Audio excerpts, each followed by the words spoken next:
শিলচর সংবাদের পর্দায় আজকের বিশেষ বিশেষ খবর হলো উন্নয়নের বদলে অবনতি। বরাক উন্নয়ন বিভাগ নিয়ে প্রশ্ন তুলল বিডিএফ। বরাক উন্নয়ন বিভাগের কার্যকারিতা নিয়ে প্রশ্ন তুলেছে বরাক ডেমোক্রেটিক ফ্রন্ট বিডিএফ। সোমবার বিডিএফ কার্যালয়ে আয়োজিত এক সাংবাদিক সম্মেলনে মিডিয়া সেলের আহ্বায়ক জয়দীপ ভট্টাচার্য অভিযোগ করেন, উন্নয়নের নামে বরাক উপত্যকার পরিস্থিতি আরো খারাপ হয়েছে। তিনি জানান, রেল ও সড়ক যোগাযোগ বিচ্ছিন্ন, বিমান ভাড়া আকাশ ছোঁয়া, অভ্যন্তরীণ সড়ক জাল বিধ্বস্ত। বর্ষা এলেই বরাক উপত্যকা ভারতের বাকি অংশ থেকে বিচ্ছিন্ন হয়ে পড়ে। জয়দীপ বলেন, দীর্ঘদিনের দাবি থাকা সত্ত্বেও বিকল্প রেল ও সড়ক যোগাযোগে কোনো অগ্রগতি নেই। শিলচর গৌহাটি সড়কের একটি বিকল্প রুট সহজেই বাস্তবায়নযোগ্য, তবুও সরকার উদাসীন। তিনি আরো বলেন, 15 বিধায়ক 3 সাংসদের কেউই বরাকের সমস্যা সমাধানে কার্যকর ভূমিকা নিচ্ছেন না। বিমান ভাড়া সাধারণের নাগালে আনার দাবিও উপেক্ষিত। বিডিএফ এর পক্ষ থেকে আহ্বায়ক দেবায়ন দেব এক প্রেস বার্তায় সরকারের সদিচ্ছার অভাব এবং বরাক উন্নয়ন বিভাগের ব্যর্থতার বিরুদ্ধে সরব হওয়ার আহ্বান জানান। রেল এবং সড়ক যোগাযোগ ব্যবস্থার বিপর্যয়ের জন্য বরাক উপত্যকা আবার সারা ভারত থেকে বিচ্ছিন্ন হয়ে পড়েছে। এটি বিচ্ছিন্ন দ্বীপের মতো অবস্থা হয়েছে বরাক ভ্যালির। এটা শুধু এই বছরের ব্যাপার নয়, দশকের পর দশক ধরে আমরা দেখছি এই কি অবস্থা চলছে। বর্তমানে জাটিঙ্গা লামপুরে যে হাফলং শিলচর যে সড়ক যোগাযোগকারী সড়ক, সেখানে প্রায় 1000 ট্রাক লরি 1000 লরি দাঁড়িয়ে আছে।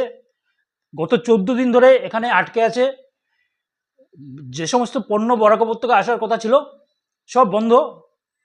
এদিকে হারাং সেতু এবং গেমন সেতুর বিপর্যয়ের জন্য মেঘালয়ের রুট দিয়ে কোনো গাড়ি চলাচল করতে পারছে না। বারবার ধস পড়ায় রেল যোগাযোগ ব্যবস্থাও বিপর্যস্ত। এর মধ্যে আমরা দেখতে পাচ্ছি যে এখানকার যে বিমান ভাড়া, শিলচর থেকে গুয়াহাটি বিমান ভাড়া যেখানে 3000 টাকা হওয়ার কথা, সেখানে সেটা বেড়ে দাঁড়িয়ে 13,000, ইভেন কি 19,000 টাকা পর্যন্ত যাচ্ছে। অথচ আশ্চর্যের ব্যাপার হচ্ছে আগরতলা থেকে শিলচরের ভাড়া কিন্তু সেই 1600 টাকাই রয়েছে। আজকে যদি কোনো মুমূর্ষু রোগী তাকে বাইরে নিয়ে যেতে হয়, তাহলে এই বিমান ভাড়া দিয়ে সেটা সাধারণ মানুষের পক্ষে প্রায় অসম্ভব। ফলে তিনি এখানেই মারা যাবেন। এই হচ্ছে গিয়ে বরাক ভ্যালির অবস্থা। 21 শতকে এসে এই অবস্থা আমরা দেখতে পাচ্ছি। এর জন্য এখানকার যে 15 জন বিধায়ক রয়েছেন, 3 জন সাংসদ রয়েছেন, তারাই মূলত দায়ী, এটা আমরা বলতে চাই। এবং একই সাথে আমরা বলতে চাই যে এই যে অবস্থা, বিগত 10 বছর ধরে কেন্দ্র এবং রাজ্যে বিজেপি সরকার রয়েছে। বিগত 10 বছরে এই ব্যাপারে কোনো অগ্রগতি হয়নি। সেটা তো আজকের চিত্র থেকেই আমরা দেখতে পাচ্ছি। আমরা জানি যে ডিমা হাসাও এবং মেঘালয়, এখানকার যে ভূতাত্ত্বিক পরিস্থিতি, তাতে বারবার ধস পড়বেই বর্ষা মরশুমে। সেটা অবশ্যম্ভাবী, সেটাকে আটকানো সম্ভব নয়। কাজেই সেটার জন্য এটা বিকল্প রেল লাইন এবং বিকল্প সড়ক পথ, যেটার দাবি বারবার জনগণ জানিয়ে আসছেন, সে ব্যাপারে কোনো অগ্রগতি নেই। এখানকার বিধায়ক সাংসদদের তারা নির্বিকার এই ব্যাপারে। মহাসড়কের কাজ গত 28 বছর ধরে চলছে।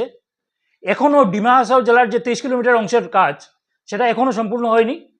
আমরা শুনতে পাচ্ছি যে আগামী জানুয়ারিতে সেটা সম্পূর্ণ হবে, কিন্তু সেটা কতটুকু বিশ্বাসযোগ্য অতীত অভিজ্ঞতা থেকে আমরা সেটা বুঝতেই পারছি, সেটা নাও হতে পারে।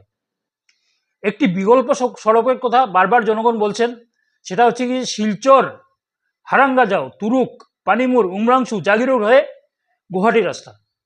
এই রাস্তাটি আগে চলাচলের উপযোগী ছিল, বর্তমানে এটি বন্ধ হয়ে আছে। এটাকে মোটামুটি কিছুটা যদি মেটালিং করে এবং কিছুটা সংস্কার করা যায়, তাহলে এটাকে এটলিস্ট চলাচলের উপযোগী অবস্থায় নিয়ে আসা যেতে পারে এবং সেটা অবিলম্বে করা যেতে পারে। এই রাস্তাটি তৈরি হলে প্রায় 68 কিলোমিটার দূরত্ব কমবে। গুয়াহাটি আমরা পৌঁছতে পারি 7 ঘন্টায়। এই ব্যাপারে কোনো হেলদোল নেই, না সরকার না এখানকার বিধায়কদের। চন্নাথপুর লঙ্কা যে বিকল্প রেলপথটি রয়েছে, যেটা নিয়ে অনেক আগে একবার সার্ভে হয়েছিল, যখন পাহাড় লাইনের কাজ শুরু হয়, তখন মোটামুটি লবি এবং রাজনৈতিক কারণে সেটাকে পিছনে ফেলে দেওয়া হয়েছিল, ফাইলটাকে আটকে রাখা হয়েছিল। আবার সেটির সার্ভে হয়েছে এবং সেটি সার্ভেও কমপ্লিট।